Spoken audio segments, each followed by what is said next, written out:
Assalamualaikum warahmatullahi wabarakatuh. Bismillahirrahmanirrahim. Allahumma ya Allah ihdinas siratal mustaqim siratal ladzina an'amta 'alaihim ghairil maghdubi 'alaihim waladdallin amin. Allahumma shalli wa sallim ala habibika Mustafa Muhammad wa ala alihi wa sahbihi wa barik wa sallim ajma'in. Amma ba'du. Yang sangat saya hormati Mustasyar PBNU sekaligus Wakil Presiden Profesor Dr. Ma'ruf Amin. Yang saya hormati Rais Am PBNU, Rais Am NU Kiai Haji Miftahul Akhyar, Ketua Tanfid PBNU yang juga masih bernambah sama saya, Kiai Haji Said Akil, yang saya tadi senang sekali marahnya, senang sekali girohnya, karena itu memang khas keluarga kami. Jadi kalau nggak kesampaian marah itu bagus. Jadi di antara sifatnya para nabi itu wayakhdufulillah, kalau agama nggak dapat apa tadi jatah ya, nggak tahu saya maknanya itu. Jadi kan wayakhdufulillah wayardoliridho. Semua yang saya hormati, ini ada Ibu Menteri, Ibu Ida Fauzia, ada Gubernur Jatim Ibu Khofifah. Yang sangat saya hormati keluarga besar Mbak Wahab Hasbullah. Di sini secara berurutan ada Nyai Mutmainnah, ada Nyai Mahfuzah, ada Nyai Hizbiyah, ada Nyai Mujidah. Yang sangat saya hormati Kiai Haji Hasib, Kiai Haji Rokib, semua yang saya hormati para santri, para alumni. Alhamdulillah tadi acaranya banyak sekali, jadi saya nanti ngaji insya Allah 15 menit. Karena menurut saya solusi bangsa ini itu mudah sekali kalau mau niru Mbah Wahab. Saya kemarin ditilihi Gus Hasib, saya tidak bilang bertamu karena kalau tamu itu seakan-akan saya yang jadi tujuan, tapi nilihi lah karena beliau orang sepuh. Kemudian beberapa hari dikasih paketan buku beliau tentang Mbah Wahab, buku dari beliau tentang Mbah Wahab. Tapi sebetulnya saya tahu banyak tentang Mbah Wahab tanpa buku itu karena Mbah Maimun, guru saya, juga bapak saya, Kiai Haji Nur Salim sering cerita. Kiai Wahab itu pedagang, juga ulama, juga politikus, juga pahlawan.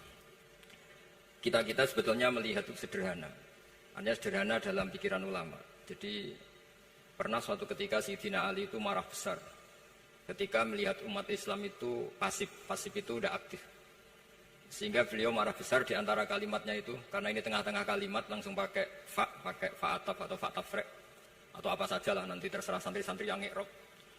Fakubhan lakum hina sirtum gharadun yurma. Jadi umat ini akan buruk sekali ketika posisinya itu objek yang jadi sasaran tembak atau sasaran perasan pihak lain. Ketika misalnya haji itu bagus prospek, nanti ujung-ujungnya yang bikin sajadah kadang orang sana, mau bilang kubu sebelah nanti sensitif secara politik. Nanti ketika umat Islam punya kebutuhan pakaian ihram besar, juga yang produk kadang orang lain. Begitu seterusnya, sehingga setiap kebutuhan kita pun yang produk itu orang lain. Sehingga Mbah Wahab berpikiran sampai impor mori, pas itu kain putih. Begitu juga traveling, ketika umat Islam butuh mudah pergi ke Mekah untuk haji dan umrah. Juga bironya itu kadang orang lain, zaman itu Hindia Belanda, sehingga beliau dulu sudah mendirikan semacam biro haji. Itu semua adalah madhab, di antara madhab Sayyidina Ali ketika beliau mengatakan fakubhan lakum hina sirtum gharadun yurma. Buruk sekali, kamu di mana-mana ini jadi objek. Misalnya kira-kira ginilah, kalau kolnya Mbah Wahab itu ada 10.000 santri, dan semuanya karena keluarga kiai itu dermawan, sama Bu Mujidah dikasih makan semua. Nanti cateringnya yang menyediakan orang lain, kita tidak punya kecakapan produksi itu atau melayani itu. Sehingga perdagangan Mbah Wahab dalam tradisi keulamaan itu dimaknani sebagai supaya kita ini jadi aktor, baik di perdagangan, di politik, maupun dalam solusi urusan-urusan publik. Misalnya sekarang ada problem apalah. Sebetulnya solusinya gampang sekali. Ketika kita minus atau ketika kita tidak berkecukupan. Mulai dulu ulama itu solusinya gampang. Pernah suatu Abdul Qasim Al-Junaidi atau siapa sajalah, ini karena polanya sama, menyuruh muridnya, saya tolong belikan ikan. Terus sekarang mungkin dikasih uang 50.000. Terus dikasih tahu sama muridnya, Pak Yai uangnya tidak cukup karena harga ikannya 70.000. Terus kata gurunya, beri lebih murah lagi. Uang 50 aja tidak cukup, kok cari yang lebih murah. Kata beliau, arkhisuhu bitarki. Ya bikin murah karena kamu tidak berkeinginan. Jadi nggak usah belikan katanya. Ini penting sekali karena dulu ada solusi masyhur itu makalahnya Imam Syafi'i itu. Kata beliau, fa innal ghina anisya'i labihi. Kalau kamu ingin tidak tergantung sesuatu, maka hindari sesuatu itu. Jangan memaksakan memenuhi sesuatu itu dengan memaksakan, tapi hindari sesuatu itu. Saya misalnya, kalau nuruti kepengen misalnya, kalau saya dengan nafsu serakah saya, mungkin saya ingin punya mobil mewah, ingin Apa saja. Tapi itu membuat saya tersiksa karena harus menyediakan ini itu. Ya sudah, tidak usah ingin. Sehingga mudah sekali. Makanya kata ulama dulu, fa'innal ghina anisya labihi. Untuk menjadi berkecukupan, usahakan banyak hal yang tidak Anda butuhkan. Semakin banyak hal yang kita butuhkan, maka kita akan tergantung akan sesuatu. Makanya banyak ilmuwan, saya sering diskusi sama pakar-pakar sama ilmuwan. Apakah negara Amerika itu negara yang kuat? Banyak ilmuwan yang berpikir, itu ilmuwan politik, bukan tasawuf, berpikir negara paling lemah itu ya kayak Amerika. Karena semakin powernya kuat, ketergantungannya semakin kuat. Untuk memenuhi kebutuhan listrik harus begini, untuk kebutuhan minyaknya harus begini. Semakin kita kuat, maka ketergantungan akan sesuatu semakin banyak. Jadi ibarat orang yang punya Alphard sama yang enggak, kayak mana? Ya kayak yang enggak, karena kebutuhannya ada banyak. Artinya dalam kondisi krisis, ulama masih punya solusi, yaitu al-ghina itu anisya labi. Jadi usahakan ketercukupan itu karena menghindari kebutuhan-kebutuhan yang tidak primer, yang tidak prinsip. Bukan memaksakan semuanya terpenuhi. Karena kita ini ulama. Dulu ketika sebelum ada negara, belum ada TNI, itu ulama punya cara untuk melawan Belanda. Karena mereka terbiasa punya loyalis, punya muhibbin, punya ghirah, punya strategi. Sehingga Belanda itu kesulitan ngedep ulama. Apalagi mereka terus ke Mekah, ketemu komunitas internasional yang semuanya berfatwa bahwa penjajahan harus dilawan. Itu luar biasa. Belum ada negara, nggak ditopang negara, kemudian tetap bisa melakukan perlawanan. Coba kalau dulu ngelawan nunggu, wah saya mau melawan penjajah kalau saya diangkat jadi TNI, saya mau melawan kalau saya punya otoritas yang disahkan negara, itu ribet, negara belum terbentuk. Makanya ini saya tidak akan ngaji lama-lama, tapi saya akan cerita khas Mbah Wahab sesuai riwayat yang saya dapatkan dari guru-guru kami, bahwa beliau tadi seperti yang dikatakan Pak Said, membina dan menyebarkan NU kemana-mana tanpa uang proposal. Nggak kebayang saat itu proposal kepada siapa, negara sendiri masih susah. Lalu mau diajukan kemana? Terus yang mau tanda tangan itu ya siapa? Jadi yang saya tahu tadi, yang penting kita niru sesuai yang diidam-idamkan tadi Sayyidina Ali. Jangan sampai kalian itu menjadi gharadun yurma. Ada apa saja orang lain yang memikirkan labanya, kita yang jadi objek. Sehingga zaman itu kita terima kasih semua sama Mbah Hashim, sama Mbah Wahab. Karena ini zuriatan ba'duha min ba'd. Kita tahu Mbah Wahab putra Mbah Hasbuwah, punya ibu Nyai Fatimah, terus sampai Mbah Abdus Salam ya. Kemudian Mbah Hashim punya ibu Halimah, punya ada lagi siapa setelah Halimah itu Lainah ya. Terus Mbah Abdus Salam, jadi ini zuriatan ba'duha min ba'd. Kalau dalam tulisan itu sampai Mbah Abdul Jabbar bin Ahmad bin Mbah Sambu. Memang Mbah Sambu punya beberapa saudara, diantaranya ada yang namanya Mbah Yusuf, itu yang melahirkan keluarganya Mbah Ahmad Siddiq Jember, Mbah Siddiq Jember. Ada yang Abdul Halim yang melahirkan keluarga Lasem, termasuk saya itu lewat jalur Mbah Abdul Halim. Jadi zuriyatan ba'duha min ba'd. Dulu semua orang zaman Rasulullah SAW itu dilatih jadi aktor, jadi subjek. Sehingga orang yang miskin pun ketika perang Tabuk, perang Dzatil Usrah, itu semuanya menyumbang. Ada yang menyumbang emas yang nggak terkira, yaitu Sayyidina Utsman. Ada yang cerita, ya Rasulullah saya tadi malam buruh dan punya beras hanya 2 kilo, yang 1 kilo saya sumbangkan jenengan, yang 1 kilo saya pakai untuk keluarga kami. Sekarang logikanya sederhana, kalau orang miskin 3.000, pas itu anggap saja pasukannya misalnya 3.000. 3.000 nyumbang beras 1 kilo, itu artinya terdapat 3.000 kilo beras. Artinya apa? Orang Islam yang miskin membiayai dirinya sendiri untuk makan. Dan mereka adalah aktor heroik. Tapi kalau misalnya ini orang-orang miskin ini tidak mau urun rembuk, kemudian menjadi beban negara, maka yang harusnya dipakai senjata, dipakai beli sembako. Dulu zaman Nabi meskipun orang itu miskin, itu semuanya bersifat heroik. Sehingga perang Dzatil Usrah itu perang paling dikenang Al-Quran. Nah, efek dari ingin memberi adalah tidak tamak. Makanya kalau dalam kitab tasawuf, itu orang kikir itu gak dikritik. Yang dikritik orang tamak. Karena orang menvonis orang lain kikir itu pasti karena berkeinginan mendapat. Kalau tidak berkeinginan mendapat, maka orang lain tidak akan kamu vonis sebagai kikir. Andai kan kita semua ingin memberi sumbangan kepada Indonesia, maka kita tidak akan menvonis pemerintahan kita tidak becus ngurmat kita. Meskipun pemerintah tentu berkewajiban ngurmat orang-orang miskin itu tentu. Tapi andai kan semua orang miskin berpikir ingin menyumbang pemerintah, maka tidak akan menyalahkan pemerintah ketika faktanya nanti suatu saat atau kapan saja, ya semoga ini tidak terjadi, itu tidak mampu menyumbang. Karena masyarakat kepikirannya memberi, bukan mendapat. Ini solusi-solusi yang diajarkan Rasulullah SAW yang disebut al-yadul ulya khairun minal yadis sufla. Jadi bahwa posisi memberi jauh lebih baik ketimbang posisi menerima. Sehingga ketika Allah mensifati orang baik itu siapa? Allah mensifatinya sederhana. Wa mimma razaqnahum yunfikun. Orang yang kepinginannya itu yang memberi. Itu dulu zaman Nabi, pas perang Khandaq, pas perang Tabuk, pas beberapa perang. Itu orang yang paling miskin pun turun. Sampai orang-orang munafik mencibir, innallaha ta'ala la ghaniyun an sadaqati hadza. Allah tidak butuh sedekah hanya 1 kilo. Tapi coba efeknya dari sedekah 1 kilo itu tadi, misalnya orang miskin yang perang 3.000, itu semuanya memakan uangnya sendiri setidaknya nggak jadi beban negara. Terus mentalnya itu patriotik. Dari mental patriotik itu ketemu Belanda kayak apa, mereka bisa makan apa saja. Mulai ares gedang, mulai apa saja, yang penting halal. Karena mentalnya dari awal heroik. Tapi andaikan mereka mentalnya tomak, mereka sudah mati. Karena wah nunggu negara ngasih makan, proposal dulu sedang mati. Tapi orang dulu enggak, karena heroik inginnya memberi sehingga bisa mendapatkan solusinya sendiri. Ini solusi yang saya tawarkan sebetulnya ini Mudawwan. Karena Mudawwan itu ada di beberapa kitab, lihat di beberapa tafsir istilah perang Dhatil Usrah, perang Tabuk atau perang apa saja itu memang zaman itu susah sekali. Itu menjadi solusi utama adalah setiap orang ingin bermental patriotik. Nah, kalau sudah orang bermental patriotik itu gampang, ukur apa saja itu gampang. Karena tadi dari 3.000 atau 1.000 atau apa saja pasukan, sampai ada yang urun tadi beras 1 kilo, tapi 1 kilo itu menjadi satu watak, satu karakter bahwa bangsa ini inginnya memberi sama negara. Sehingga negara ini mudah merdeka. Coba kalau semua orang miskin zaman itu bermental ingin mendapat, ribut proposal, nyalakan ini, enggak didata miskin tersinggung, kan capek.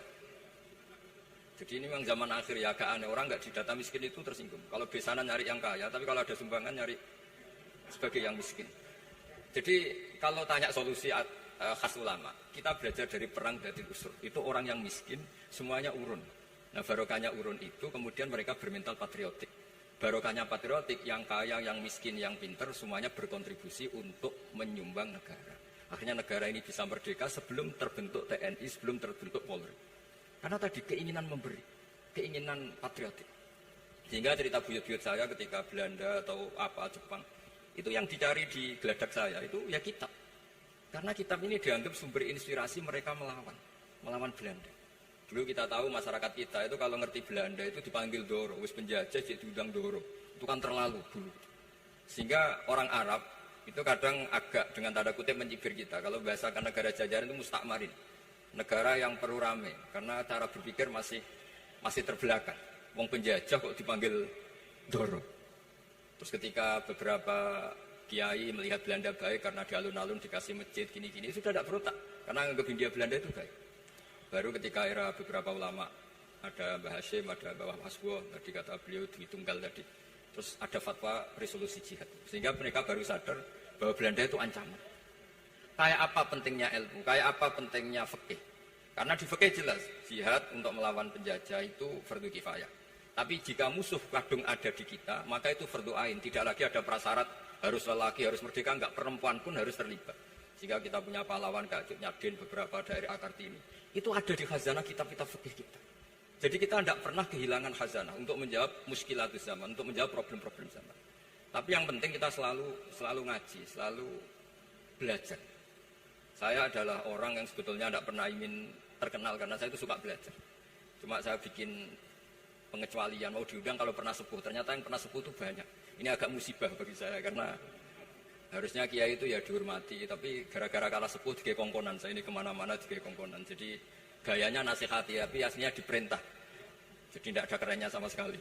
Saya di mana-mana posisinya al-makmur, diperintah. Tapi saya senang karena ilmu itu butuh konsensus. Andai kan saya tidak pernah ngaji di depan Mbah Mun, di depan bapak, di depan guru-guru, maka mungkin saya tidak pede atas bacaan yang saya baca.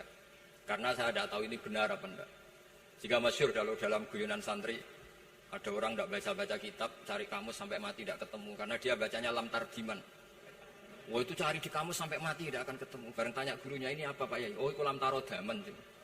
Lam tarodaman itu karena marjiknya mar'ah, orang ningali sopa mar'ah, daman yang gede. Dia bacanya jadi satu lam tardiman. Dicari di kamus, sampai mati tidak akan ketemu. Makanya di guyonan-guyonan pesantren itu banyak, katanya ada cerita orang mati karena satu titik.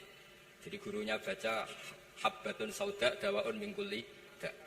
Jadi dia kitabnya kelebihan apa? Titik. Jadi kelebihan titik dia bacanya itu hayatun sauda dawaun min kulli da. Nyari ular hitam, kobra, dipatuk mati. Padahal sesuai resep kitabnya, karena kitabnya dia kelebihan titik hayatun sauda, artinya maknanya ular hitam. Sementara teksnya mestinya habbatun sauda. Jadi kenaifan-kenaifan begini itu harus kita dandani. Karena yang bisa, kata Pak Said tadi, yang bisa itu kita. Cari kebenaran dari mana. Kita itu, ya pokoknya ulama lah. Tidak harus NU, tidak harus Muhammadiyah, pokoknya ulama. Yang wasatiyah. Itu nanti terus gimana, yang wasatiyah itu kayak apa, tapi jelas ulama. Karena dulu zaman, kalau kita fair secara sejarah dulu ya, Mbak Wahab ya dekat Mas Mansur. Dulu Mbak Hashim ngaji sama Pak Ahmad Dahlan, sama-sama di Mbak Soleh Darat. Ketika di Mekah ya sama-sama ngaji di Syekh Khotim Minangkabau. Jadi kalau era beliau itu ya memang dulu perbedaan itu nggak ada masalah. Karena perbedaan itu bawaan visi. Saya belajar usul fikih di antara yang diceritakan di buku-buku Mbak Wahab. Beliau itu ahli usul fikih. Sementara Ki Bisri itu suka fikih mateng. Sehingga memang ada perbedaan antara fikih mateng dan usul fikih. Saya beri satu contoh. Ini guyonan tapi nanti di usul fikih nanti kelihatan. Di usul fikih itu ada ilmu namanya tangkihul manat. Ketika Nabi sama-sama menyebut sesuatu, sebetulnya ada benang merah di situ, tidak sama persis. Misalnya begini. Ja'a a'rabiyun ila Rasulillah sallallahu alaihi wasallam. Faqala ya Rasulullah ahlaktu. Wa ma ahlakaka qal waqatu imraati fi nahari Ramadan.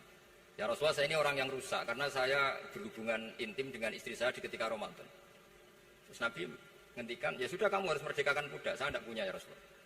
Ya sudah kamu puasa 2 bulan berturut-turut. Kata beliau, puasa baru sehari saja kecelakaan apalagi 2 bulan. Karena kamu orang Arab lah, orang Arab itu, dia cerita ini di Arab kita. Terus, ya sudah kamu sedekah sama 60 orang miskin. Saya ini orang paling miskin. Susah kan menghadapi orang miskin seperti ini. Nah, pertanyaannya secara usul fikih. Menurut mazhab Syafi'i, sanksi berat itu hanya untuk yang berhubungan suami istri. Sehingga kalau membatalkannya pakai rokok, pakai minum, pakai makan, tidak kena sanksi seberat itu. Masuk akal kan, karena memang hubungan suami istri dalam banyak hal, misalnya haji, itu ifsad, yang benar-benar ifsad bisa merusak haji secara total. Tapi menurut Imam Malik, pikiran Imam Syafi'i itu dianggap aneh. Loh ini hubungan suami istri itu statusnya mubah, sesuatu yang boleh. Maka semua hal yang boleh tapi merusak kehormatan Ramadan, maka ketentuannya sama.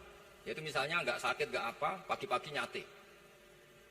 Wah itu kan melecehkan Ramadan, nggak sakit, nggak apa, kok pagi-pagi nyate. Perlu dicatat karena hubungan suami istri itu sesuatu yang boleh. Berarti kalau yang boleh merusak Ramadan hukumannya berat, makan yang statusnya boleh juga hukumannya berat. Itu dulu bapak saya ketika bikin analogi itu mau cerita sederhana gini. Hak di sekolah santri ya goblok, kandanane aneh. Istrinya lapor ke kiainya, Pak Yai, santri jenengan kalau sama istri sering mukul itu nabok pakai tangan. Santrinya dipanggil kan alumni, kamu jangan sering mukul istri kamu gini-gini. Iya Pak Yai, njeh. Suatu saat 2 minggu istrinya lapor lagi, sekarang tidak nabok Pak Yai, nyaduk. Karena yang dilarang hanya nabok. Dipanggil kiai, loh kamu katanya masih sering nyaduk istri kamu. Yang dilarang kan mukul, sekarang nyaduk. Kapan-kapan meludahi. Nah, artinya di usul fikih dijelaskan bahwa makna haramnya naboi adalah hurmatul idza, haramnya menyakiti. Maka nyaduk sama, meludahi sama, menerlantarkan sama. Itu dulu Bang Wahab ahlinya bikin usul fikih seperti itu. Sehingga misalnya amar ma'ruf nahi mungkar, ketika beliau ditanya apakah perlu ikut kabinet gotong royong, tapi di situ banyak kelompok yang mungkin itu tidak cocok. Pikirannya kita harus ikut, justru ikut benahi dari dalam. Meskipun dari ikut itu Mbak Wahab nyun sewu ngalami fitnah yang macam-macam dituduh karena zaman itu nasakom. Tapi itu beliau santai saja. Tapi zaman itu memang itu sah karena zaman itu belum dibubarkan. Jadi yang dialami Mbak Wahab ini luar biasa. Semuanya harus jadi pelajaran bagi kita. Makanya jangan pernah meninggalkan ilmu yang bernama usul fikih. Karena fikih yang mateng itu cara basa Jawa ini akan kehilangan stok teks. Misalnya Nabi sedekah pakai kurma atau pakai apa makanan pokok.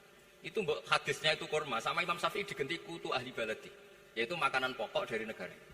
Sehingga kita tidak bisa mentang-mentang Nabi sedekahnya pakai kurma terus kita orang miskin kita kasih kurma. Bisa linu tuh nih kalau makan kurma orang Indonesia itu.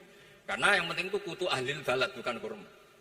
Bukan mentang-mentang Nabi sholat di Mekah Medina, kalau ingin persis sunnah Rasul, sholatnya harus di Mekah Medina. Kalau di Indonesia, Nabi tidak pernah sholat di Indonesia. Sunnah Rasul, sholatnya di Mekah Medina. Bisa ada orang sholat kalau gitu. Jadi, ada ilmu yang namanya tangkihul manat. Yang harus ditiru itu sisi mananya. Nah, dalam konteks Arabi tadi, terus kemudian ada dibuang. Ja'a Arabiun, kata Arabi itu dibuang. Datang orang Bedui. Bahwa orang kota pun kalau punya kesalahan yang sama, hukumannya juga sama. Maka kata Arabi dibuang. Nah, menurut Imam Malik, kata jima hubungan suami istri juga dibuang, digenti membatalkan puasa dengan apa saja yang tanpa udzur syarat. Jadi ini kealiman-kealiman kiai-kiai Indonesia dulu itu. Misalnya kentong, dulu meskipun ada yang bilang bid'ah, kentong itu bid'ah karena mirip orang Nasrani. Orang Nasrani itu bentuk kentongnya di kelenteng itu tidak seperti kentong kita.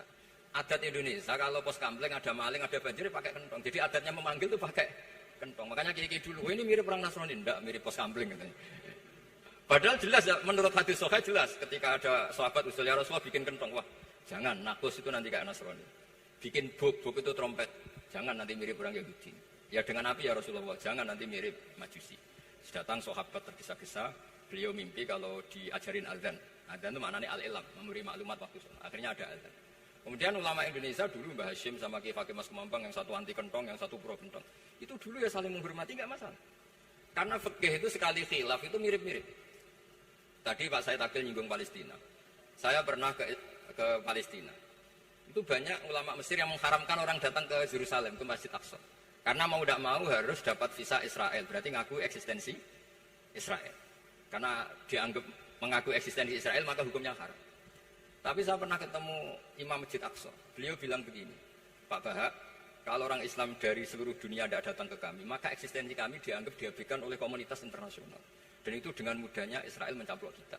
Sehingga separuh ulama Mesir juga mewajibkan yang mampu harus ke sana. Dengan cara itu, Aqsa aman karena masih diperhatikan ulama atau komunitas internasional. Yang satu cara pandang ke sana berarti ngaku eksistensi Israel karena ada visa Israel. Yang satu bilang harus ke sana, dengan itu eksistensi Masjid Aqsa terjaga karena masih diperhatikan ulama atau komunitas Jadi di mana-mana khilaf itu ya seperti itu. Tapi alhamdulillah di kita itu khilaf itu biasa. Sehingga zaman kita mondok, saya itu pernah pengalaman buruk sekali saya ketika jadi Rois Musyawarah Fatul Mu'in. Itu ada pertanyaan gini Gus Hasib. Saya tanya gini sama orang, Gus, soft paling utama itu yang nomor berapa? Nomor 1 kata saya. Yang kedua, yang soft berikutnya, iya yang berikutnya. Kalau sudah tahu soft terbaik itu yang nomor 1, kenapa masjid gak dipakai memanjang selatan utara? Biar semuanya nomor 1. Selagi masjid itu memanjang barat timur, pasti ada soft 1, 2, 3. Itu kan kurang ajar betul. Jadi supaya orang soft 1 semua ya tinggal desain masjidnya, yaitu memanjang utara selatan. Selagi masih memanjang barat timur, pasti soft 2, 3. Terus saya kebalik tanya, lalu setelah begitu yang paling abdul siapa? Yang sisi kanannya imam. Ya sudah imamnya dipojokkan pol selatan, biar semuanya dari pol kanan. Nanti ada masalah lagi, yang paling abdul siapa? Yang paling dekat imam. Yus kono kerubuti imam kan gitu. Jadi kalau nuruti fikih itu ya memang ilmu logika. Sehingga banyak orang jadi wali itu dari hasil ijtihadnya. Ada orang jadi wali karena sering sholat di saf awal. Tapi ada wali pesaingnya justru jadi wali karena kalau sholat di belakang. Tapi tetap wali. Suatu saat dua wali ini ketemu. Loh, kamu kok wali? Padahal kalau sholat paling belakang. Saya itu malu sama Allah. Kok kayak sok suci ya kok ngarep gitu. Jadi wali karena adab, bukan karena malas loh. Saya itu gak pede. Saya saja kok sholat di depan. Maksudnya kok kepedean itu. Tapi tentu saya tetap baik yang di depan. Ini saya bukan bela yang... Kenapa saya cerita bela yang belakang? Karena yang bela jarang gitu. Makanya saya... Dan kebetulan saya kalau sholat ya sering di sop belakang. Tapi ini saya cerita betapa logika fikih itu khazanahnya banyak dan luas. Dan kita bicara usul fikih itu biasa. Kita belajar sama beberapa ulama. Saya berkali-kali cerita di mana-mana. Muhammad bin Hasan Asyibani itu mewajibkan ulama kaya. Dan beliau kalau ngitung duit itu di kamar tamu, di ruang tamu. Sehingga santri itu kepikiran nyalami template. Kan orang Jawa kan melihat ngitung duit kok di ruang tamu. Tapi ternyata alasannya beliau masuk akal. Dan santri ku roh nak kiai ini di duit. Jadi perlu kepikiran nyumbang gula. Ya masuk akal. Tapi yang nyimpen duit ya masuk akal. Duit kok dipamer-pamer. Tapi yang pamer dia monggo nak niati ben wong Jawa ndak perlu berempati, ndak perlu sakit. Jika nggak perlu didata dapat BLT mergo duit tidak kok. Itu semuanya istiadat. Assalamualaikum warahmatullahi wabarakatuh.